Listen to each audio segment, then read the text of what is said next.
lu bukan donatur, ya lu jangan ngatur. Maka menelantarkan anak itu juga diperbolehkan dalam agama. Eksploitasi wanita nggak sih?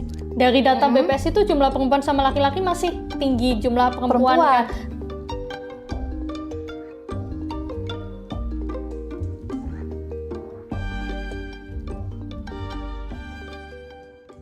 Assalamualaikum warahmatullahi wabarakatuh. Balik lagi bersama saya Tiara Sipayung, host dari Bongkar Bangkir Podcast. Oke, aku mau kasih pantun dulu ya untuk memulai kegiatan kita sekarang. Burung gelatik terbang sambil parkir di atas. Hai kakak cantik, selamat datang di Bongkar Bangkir Podcast. Selamat datang Tiara. Selamat datang kakak. Ya ampun, seneng banget ya bisa datang ke podcast kami. Alhamdulillah.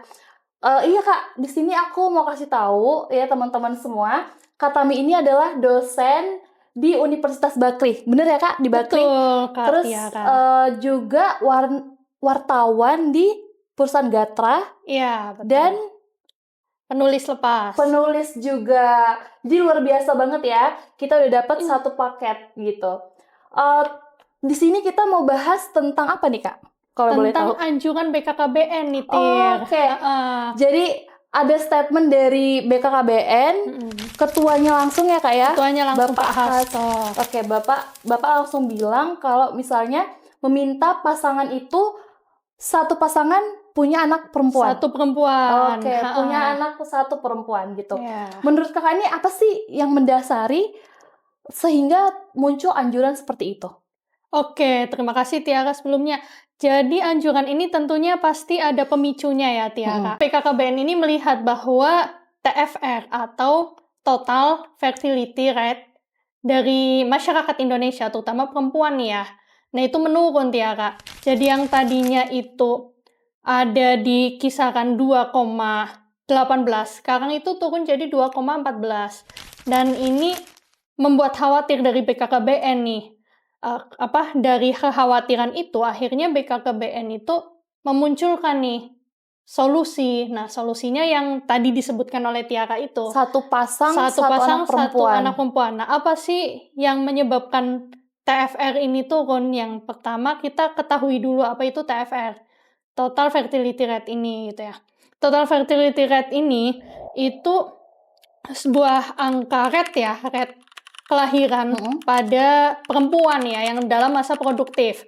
Nah, untuk penghitungannya itu angka kelahiran, jumlah kelahiran bayi yang dibagi dengan jumlah perempuan produktif. Perempuan produktif itu sekitar usia 15 tahun sampai 49 tahun. Nah, itu dibagilah itu ketemu 2,14. Ini di tahun 2023. Nah, ada penurunan. Meskipun di penurunan ini masih dalam batas ambang normal, Tiara. Cuma dari menurunnya itu yang akhirnya menimbulkan kewaswasan itu ya. Nah, ditambah lagi dari data BPS, terdapat penurunan angka pernikahan gitu. Yang tadinya 1.700.000, nah sekarang menurun. Drastis 28 turun 28%. Jadi sekitar 1.500.000 ya. Jadi 200.000 lah hilangnya Iya, 200.000. Nah, ini yang memicu yang adanya anjuran seperti itu gitu. Terus menurut kakak tuh aturan maksudnya statement ini itu signifikan nggak sih? Bermanfaat nggak sih menurut kakak? Sebenarnya bermanfaat ya, karena dengan aturan ini diharapkan itu perempuan-perempuan di Indonesia ini ya memilih untuk melahirkan bayi perempuan. Nah, melahirkan bayi perempuan otomatis BKKBN berharap nih angka kelahiran itu meningkat nih. Dari angka kelahiran itu meningkat, TFR-nya itu juga meningkat nanti. Nggak ada di ambang batas bawah lagi gitu. Jadi karena dia udah menurun, jadi dipicu nih, biar supaya bisa naik gitu kan. Dipicu. Tapi kan sekarang lagi ada pro dan kontra nih kak, ya kan? Karena kok maksa sih, jatuhnya kan kelihatan jadi maksa ya kak ya. Iya betul. Lebih tepatnya membuat statement seperti itu dan ngerasa perempuan kok harus nikah, harus punya anak, terus perempuan lagi. Itu kan bener-bener yang membuat perempuan itu menjadi terbebani gitu kan. Apalagi ini beda ke antara kota dan desa gitu Betul, kan. Tiara. Mungkin di desa itu membuat adanya anak perempuan itu nggak terlalu sulit. Tapi untuk di perkotaan kita yang notabene itu bekerja juga seperti laki-laki. Nah itu dipaksa seperti itu agak sulit nggak sih Kak? Menurut Betul Kakak? Tiara, setuju Tiara. Jadi ini ya Tiara, kita melihat case-nya dulu ya Tiara, kasusnya dulu. Pertama dari kondisi demografi, geologi ya. Nah itu masyarakat yang ada di pedesaan dan perkotaan itu terdapat perbedaan juga ya. Kita menganjurkan sesuatu di perkotaan dan menganjurkan sesuatu anjuran di pedesaan itu Rata ya? memiliki ini pandangan yang berbeda gitu ya. Tiara. Jadi kemungkinan kalau di pedesaan gitu ya, masyarakatnya akan menerima gitu ya, menerima anjuran tersebut. Ya kita tahu ya anjuran ini pasti dibuat untuk kebaikan ya Tiara, nggak untuk keburukan, benar. kebaikan ini, tapi positif, ini ada nilai positifnya Tiara. Nah cuma penyampaiannya saja Tiara. Jadi ketika ini dipublish nih, Pak Hasto sendiri yang mempublish gitu ya. Nah ini BKKBN sudah melakukan apa sebelumnya gitu ya, maksudnya pasti kan ada prosesnya nih Tiara, sebelum anjuran ini dipublish Keluar statement ini pasti ada yang memicu ya. Pemicunya kita udah tahu gitu ya. Nah cuma untuk sampai ke anjuran ini kan pasti melalui diskusi, banyak step gitu ya. Nah untuk perempuan itu menghasilkan anak perempuan gitu ya. Anak perempuan itu kan pastinya ada cara-caranya ya Tiara, gitu. Nggak hanya Tiara harus punya anak perempuan gitu. Tiba-tiba nanti jadi anak perempuan stres gitu. Tiara kan akan stres juga. Benar. Nah, Tiara akan nggak menjadi stres kalau Tiara mendapat dukungan support moral, kemudian di sisi lain ya kalau nggak ada support moral ya seenggaknya itu edukasi yang penting itu gitu. Jadi ketika ya udah dikeluarkan, ya udah dipublish nih anjuran ini gitu ya. Nah itu perlu kita perlu step-stepnya terlebih dahulu. Apa sih yang membuat perempuan itu bisa melahirkan anak perempuan. Gitu. Apakah dilihat dari gizinya, kan yang untuk gizi untuk melahirkan anak laki-laki dan untuk melahirkan anak perempuan itu berbeda. Nah ini nanti urusannya tenaga medis ya, ahli gizi ya. Nah itu juga perlu dipikirkan. BKKBN perlu nggak hanya berdiri sendiri mengeluarkan statement, tapi juga mungkin harus berkolaborasi dengan institusi lainnya gitu ya. Harus perlu koordinasi juga sama Kemenkes nih, kesehatan ya, Kementerian Kesehatan, terus perlu kolaborasi juga dengan yang lainnya gitu. Menurut Kakak ini termasuk eksploitasi wanita nggak sih? Dengan adanya statement seperti ini kan, ini anjuran ya? Anjuran. Kalau eksploitasi enggak ya Tiara, soalnya definisi eksploitasi itu kan memanfaatkan ya. Nah kalau ini BKKBN ini kan tidak memanfaatkan ya? Nggak memanfaatkan, cuma memaksa. Memaksa itu beda loh sama memanfaatkan. Kalau memanfaatkan itu ada untung ruginya gitu ya. Memanfaatkan yang memanfaatkan itu mendapat keuntungan. Nah kalau ini kan enggak ya, untuk simbiosis mutualisme ya. Nah cuma ya itu sosialisasinya dulu perlu ditingkatkan dan sebagainya untuk sampai untuk mengeluarkan anjuran ini gitu ya. Ya sedangkan kan pemerintah itu bilang satu pasang kalau bisa punya satu anak perempuan. Sedangkan sekarang nih lagi tren, lagi muncul juga banyak nih. Udahlah kita nikah tapi kita nggak usah punya anak aja lah, gitu. Ada juga statement seperti itu Kak. Jadi menurut Kakak tuh gimana ya kalau yang udah mengeluarkan statement seperti itu? Oke, kembali lagi ke awalnya Tiara, kita nggak bisa memaksa seorang untuk mengikuti apa yang kita inginkan kan Tiara. Nah begitu juga ketika BKKBN menganjurkan gitu ya. Nah seminimal mungkin jangan memaksa masyarakat untuk memenuhi apa yang dianjurkan itu gitu ya, kecuali melalui step-stepnya tadi yang tadi seperti dikatakan. Nah sama juga nih ketika muncul masyarakat yang punya pandangan, punya stereotip mengenai child free ini. Nah seperti yang kita ketahui banyak influencer ya, contohnya Gita Savitri nih yang muncul ya, yang mempelopori lah di Indonesia, mempelopori gitu ya. Nah, ini kan banyak nih sudut pandangnya, dari sudut pandang agama, dari sudut pandang edukasi, Iya. pendidikan, dari sudut pandang macam-macam ya, budaya juga bisa Iya. masuk. Nah, itu banyak sudut pandang yang bisa dipelajari dari munculnya isu child free ini gitu ya.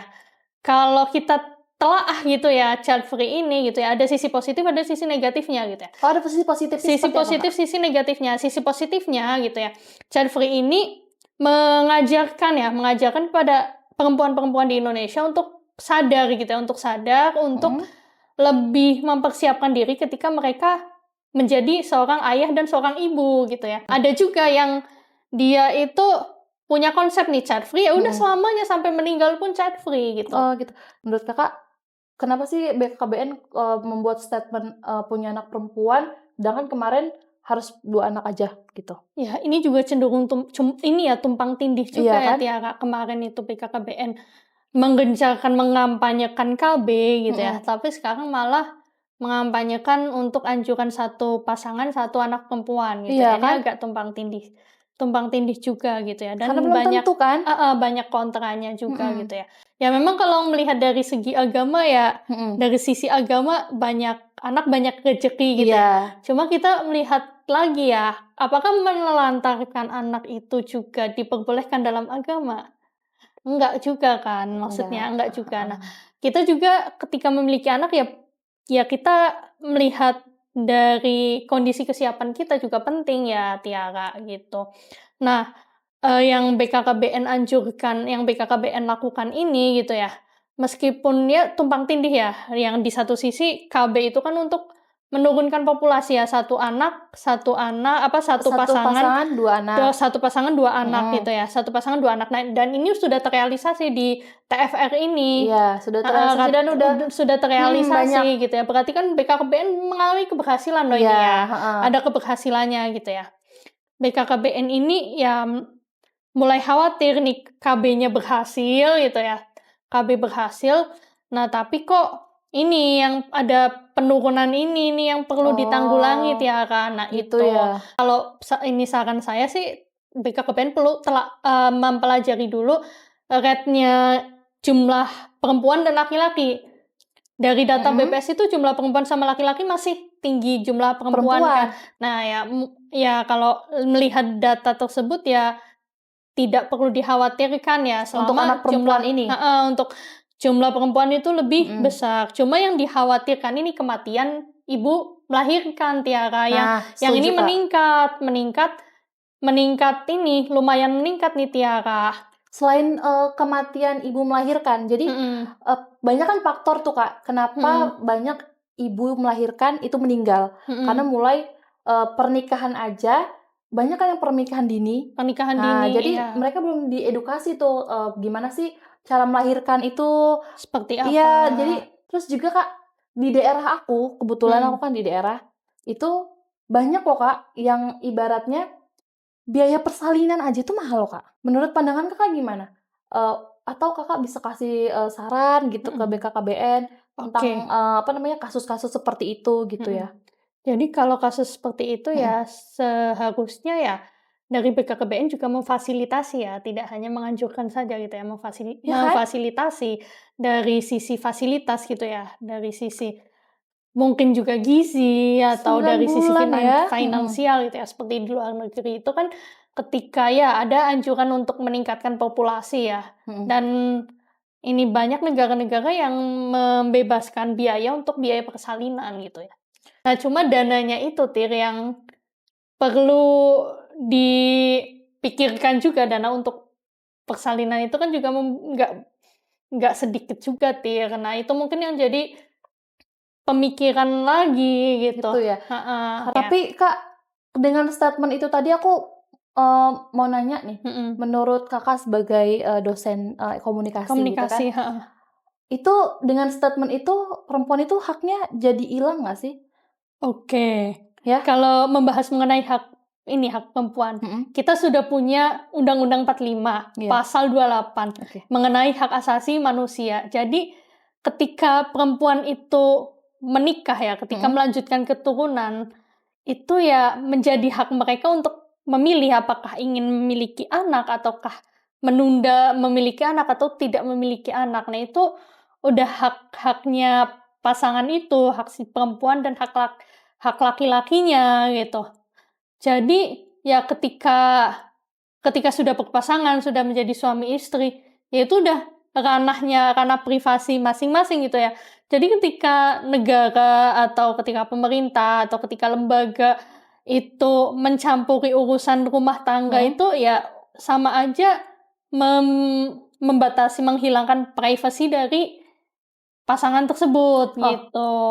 Kan ada yang bilang tuh ya Kak ya, kalau misalnya pemerintah itu udah mengotak-atik rahim wanita ya atau perempuan gitu, ya aturan difasilitasi juga dong wanitanya. Bener nggak sih Kak?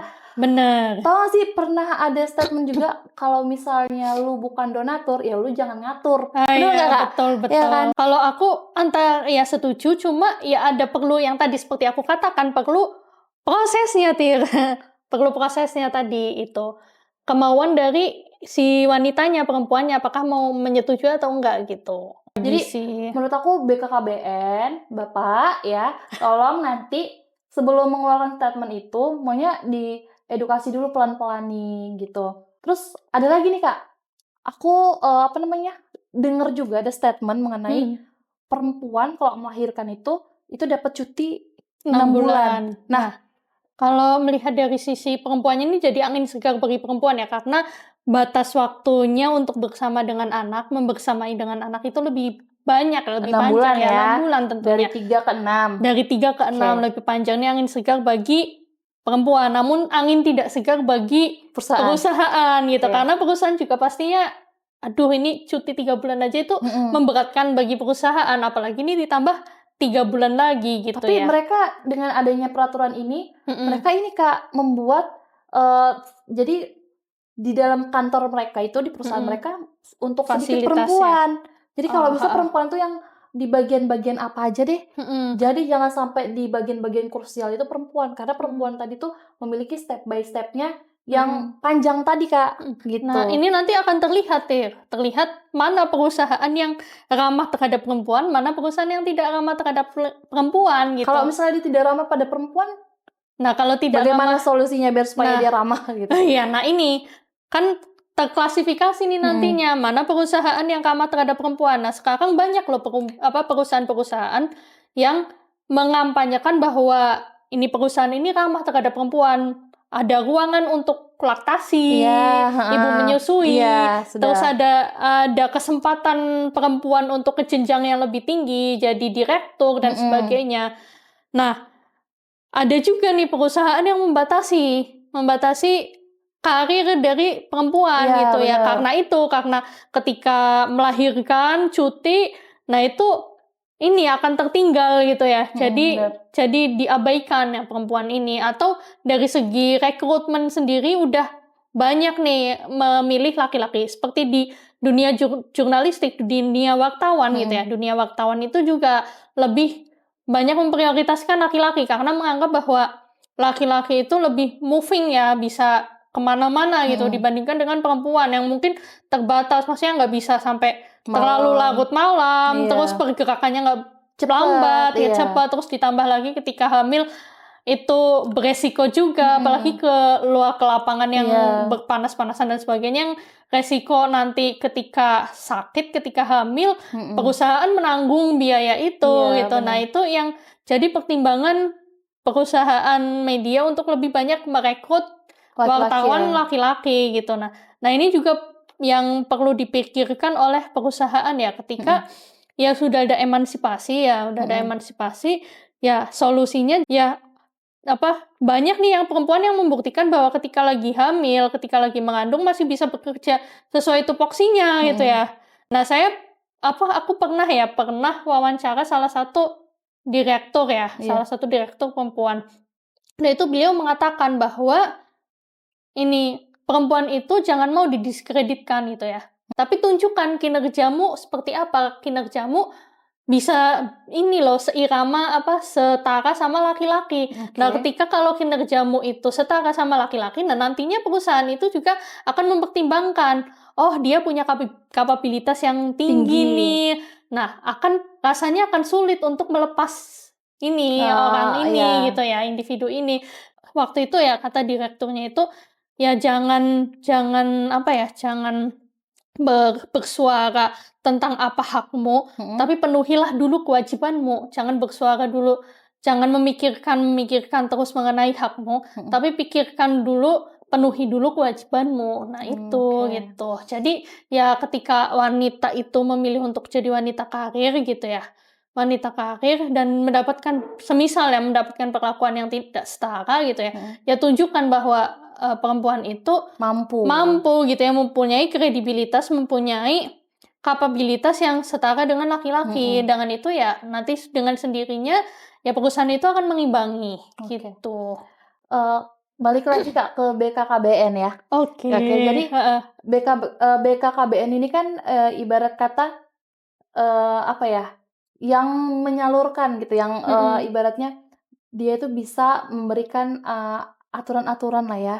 Ya, iya, jadi yang bisa kita kayak misalnya nih, 2 anak lebih baik KB ya mhm mhm teman-teman gitu kan, mhm. cewek-cewek pada KB gitu. Wah nih Kampanyenya gencar iya, gitu maksud aku ya, gitu, kampanyenya bakalan mhm, dur-duran gitulah, heeh. jor-joran gitu. Jor-joran. Mhm. Nah, ini beda sih, Tir. Kalau KB itu di awal itu nggak pro kontra seperti ini sih. Iya.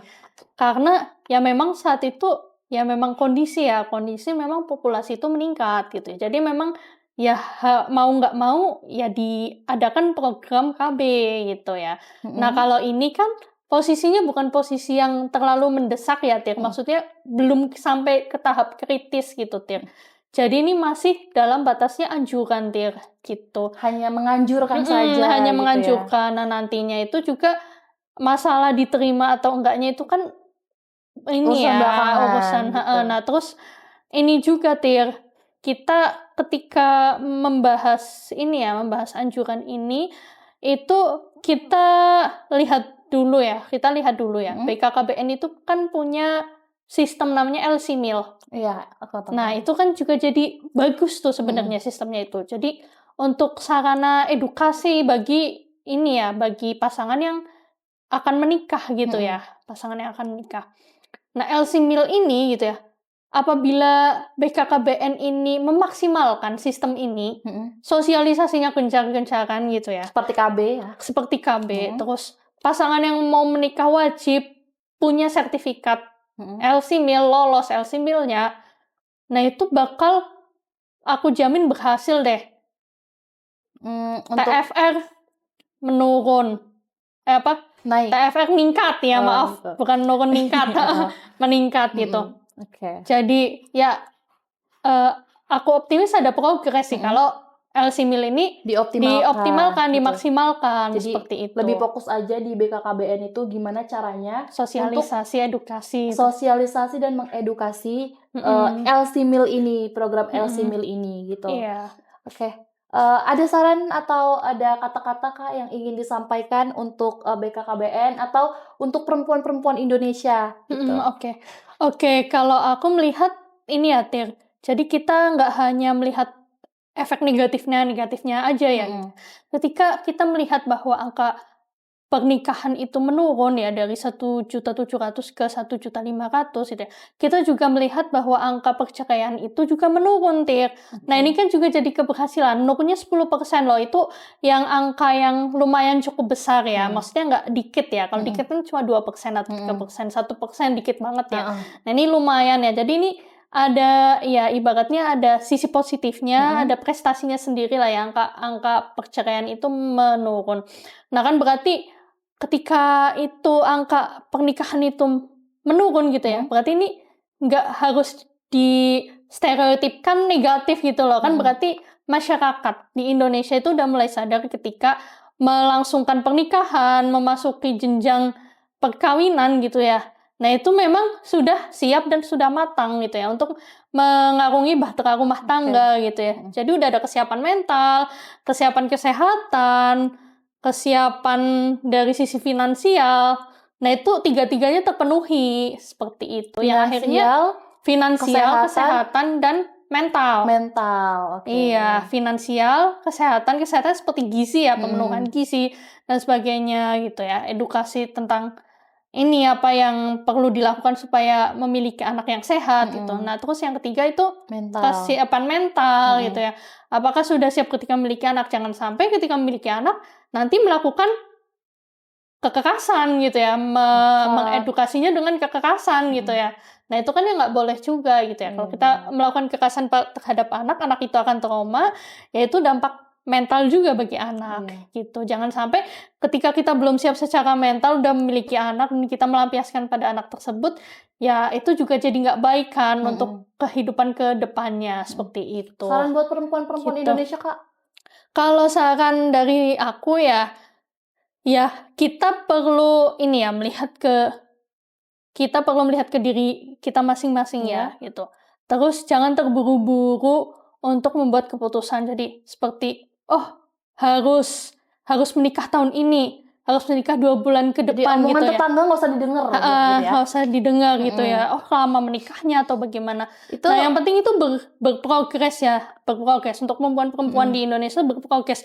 Sama ini sih satu sih yang dulu aku dapat pelajaran dari ketika aku kuliah tentang komunikasi ya, tentang ilmu komunikasi. Nah, ini manajemen konflik sih. Ketika kamu belum bisa melakukan manajemen konflik dengan baik, itu akan riskan sih ketika menjalani hidup rumah tangga gitu ya. Oh, gitu. Jadi pertama itu pengambilan keputusan, kedua pengendalian emosi, sama yang ketiga itu bagaimana menyampaikan keinginan terhadap pasangan gitu. Oh, jadi ada 3 faktor ya? Ada 3 faktor, apa ya namanya itu, kalau yang ketiga itu keintiman ya, keintiman. Nah, itu penting juga dari ketiga faktor itu gitu ya. Ini waktunya sudah mepet sekali sudah waktu selesai. Jadi seru sekali ya, Tir. Jadi emang banyak banget ilmu-ilmu yang bisa kita serap ya untuk hari ini. Iya. Jadi kesimpulannya teman-teman ya, untuk generasi milenial, Gen Z juga maupun generasi-generasi yang sudahnya gitu ya. Jadi untuk sekarang dengan topik yang sekarang ini, kita harus memiliki dianjurkan harus memiliki satu pasangan itu, satu anak perempuan. Nah, itu nanti semoga nanti BKKBN itu memberikan edukasi-edukasi serta sosialisasi yang dampaknya itu akan positif ke perempuan gitu. Mungkin gitu aja. Ini disclaimer dulu, ini bukan berarti kita menyalahkan BKKBN ya. Ini anjurannya baik ya, anjurannya baik. Anjurannya kita terima. Anjurannya sangat baik ini ya, bermanfaat juga ya. Bukannya kita menolak ya, Tir. Kita terima. Kalau bisa kita menyetujui ya, Tir. Kalau bisa jangan cuma dikasih statement aja, anjuran aja, tapi dikasih tahu, ini anak perempuan itu dampaknya seperti ini loh ya. Ini untuk perbaikan untuk negara kita, untuk biar supaya punya bibit-bibit yang lebih baik lagi misalnya kayak gitu. Tapi dikasih juga step by stepnya. Kami itu harus apa, Pak, gitu kan. Betul. Karena sebagai generasi muda ya, generasi muda kita juga mau nih negara kita tuh maju gitu. Apalagi 2024 kan kita mau menyambut yang namanya generasi emas gitu. Jadi kita benar-benar kalau kita dikasih edukasi dan sosialisasi yang lengkap dan jelas, itu insya Allah kita akan menerapkannya. Gitu ya? Mungkin itu aja ya teman-teman. Terima kasih banyak. Terima kasih juga udah mampir di Bongkar Bangkir Podcast. Terima kasih gitu ya, aja. Tiara. Assalamualaikum warahmatullahi wabarakatuh. Assalamualaikum. Bye.